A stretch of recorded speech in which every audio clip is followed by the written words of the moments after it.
Hey folks, and welcome to another video. I'm just going to be talking kind of off the cuff today. I'm going to be talking about an adventure I recently ran.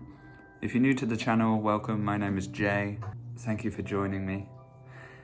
I have an Instagram currently going on with just a couple videos on it, basically just saying what my intentions are with kind of entering the internet in general.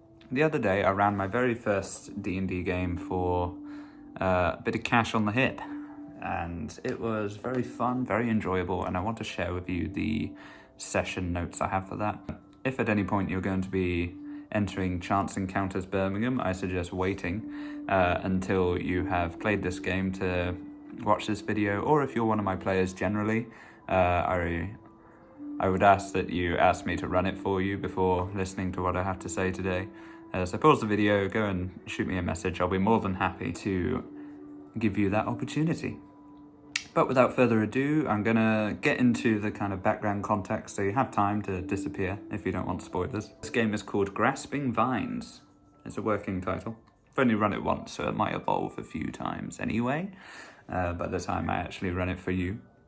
So Grasping Vines, it is set in the nation of Krakaril. Krakaril is like a city-state. It's kind of Viking / Roman inspired, so quite warrior focused, quite holy, but not kind of in your face. It's just kind of a way of life more than it is, gathering in churches and, doing the whole worshipping thing. Krakaril have been at war in the past with the city-state of Rolk.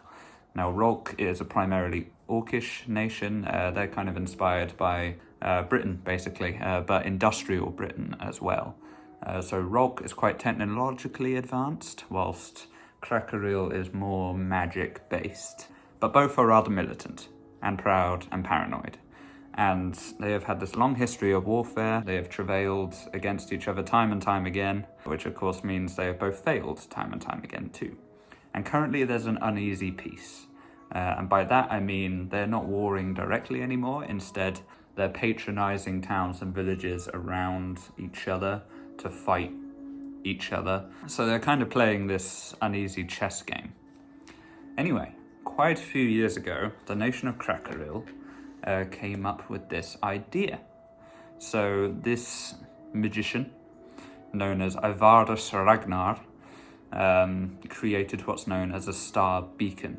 Magic comes from the stars, so it managed to channel that. The star beacon is this massive conductor of magical energy, and he used that to craft what's known as the Runes of Awakening. Now, these Runes of Awakening woke up a building in the city of Krakaril, and that building became known as a Colosseos, the very first Colosseos, a living Colosseum. The Slick Silver Arena is what it was called, and it was basically an ignored venue for a very long time in a state of disrepair. So now it is alive. So what does that mean for the city?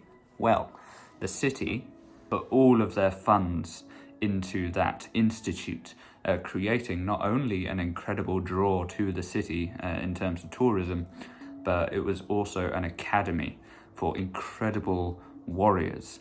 So they immediately created this system in which warriors could thrive, becoming gladiators as well as very accomplished mercenaries. Now, this definitely gave them the upper hand in their kind of chess game with Rolk, but that upper hand was quite quickly taken away as only 3 years later, the Goldthorn Academy was born in Rolk. Now, as I said, Rolk is more technologically based than Krakaril, so they did not awaken, so to speak, the arena, but they did absolutely stuff it to the brim, filled with machinations that basically allowed them to replicate the sort of idea that the Slick Silver Arena was going for, which is creating incredible warriors and soldiers, and thus evening the score once again. So, Goldthorn Academy, Slick Silver Arena, two nations once again reaching a stalemate. Now, this is the situation in which the game begins. The players are trainees. They're quite far along their warrior journey. in the city of Krakaril. They are to become gladiators and mercenaries pretty soon. They're approaching their kind of final exams. So on the introduction, we kind of get to see what kind of student they have been, because the story begins in their kind of communal kitchen. I was going for kind of a student vibe. So we've got quite boxy little bedrooms that all open out into a shared kitchen. So yes, each of the players, they're 3rd level, so not too far along yet. And this is a pretty good adventure for some beginners. I did have a brand new player at my table, and I had a few players who had played a bit, but the veterans enjoyed it as well, so I was quite pleased about that. So we get into it, we kind of introduce the characters by way of it's a sleepy morning, what happened the night before. As they are students, kind of let their imagination go wild. We had one that was at a concert, we had one who had been studying all night, we had one that of course got incredibly drunk, one that was trying to cheat on their final exam. Players are creative. I think they had fun thinking about it at the very least. Anyway, their instructor comes in. Their instructor's name is Delion. If you would like a little sketch, I did a little drawing right there. It's pretty cool. I might post it to Instagram if I can take a decent photo of it. But yes, her name is Delion. Delion is Orcish herself, in fact, and but she has been with Slick Silver since its creation. She comes in with an emergency mission for these guys, telling them to arm up immediately because this lady called Richine Featherflight, she's an elf, she's a new recruit, and she's gotten lost on the way to her induction. More to the point, she's gotten lost and wandered into the level 3 training zone. Now this is important because she is going to get absolutely shredded. She's a new recruit, she's barely level 1. The party are instructed to deal with that. Why can't she do it? Because if she did it, then they would not get any credit for the mission. Right? This mission will qualify them for their final exams, most likely. She gives this mission, tells them to kind of go as soon as they can because she won't last. There's not a lot of time for a lot of questions. So they take a rope elevator down and it takes them to the grindstone wheel. The grindstone wheel is kind of the basement of this arena and leads into various doors. Each door goes to this little demi-plane. For those of you who don't know, that is a portal to a small dimension of its own. And the demi-planes basically represent different parts of the wilderness that were here before Krakaril's foundation. So for example, Training Zone 1, they're like open plains. Training Zone 2 represents like the farmlands of the ancestors. But Training Level 3 goes to a forest. And the forest is where they will be searching for Richine Featherflight. Now the first challenge is to track her down. My players did this perfectly. They found various bits like a broken earring, like a footprint from a heel, saying that she is very underprepared for combat, and a torn piece of fabric. If they do manage to find all that, which they did, then they will find her before the fight actually breaks out, only just before. But if they roll slightly lower, then they might find her mid-fight or find her in a very dire state. Or if they completely screw it up, she may be dead already. Who knows? They come across what is known as a green whip.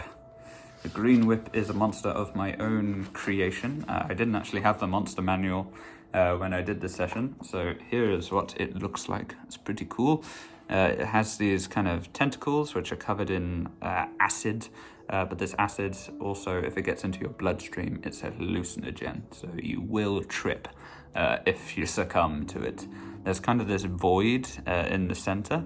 It is a kind of magical darkness which is quite encapsulating, especially if you are under the influence of the hallucinogen. It also has a beard, because I thought that was a bit freaky. I do like a monster with a bit of a horror story. Anyway, the Green Whip is a pretty tough monster. To be honest, this session has 2 kind of mini-bosses instead of any kind of minions. These acrid whips burst out of the ground and then dive back into the ground kind of at random. So it doesn't really matter where you are in the arena. It will rise up and attack you. And it's pretty powerful.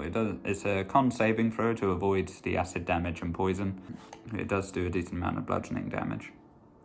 Now, when the battle ends, anyone who is poisoned will fall unconscious as the adrenaline fades. That will likely include Rachine, to which we get the first clue at something more going on, when she will basically mention Oskir. Who is Oskir, you may ask? Oskir is the head trainee, of which all of the players will know. He is an egotist, a terrible example of a student, but nonetheless the head student, because he's a good warrior. Rachine might say his name as she passes out.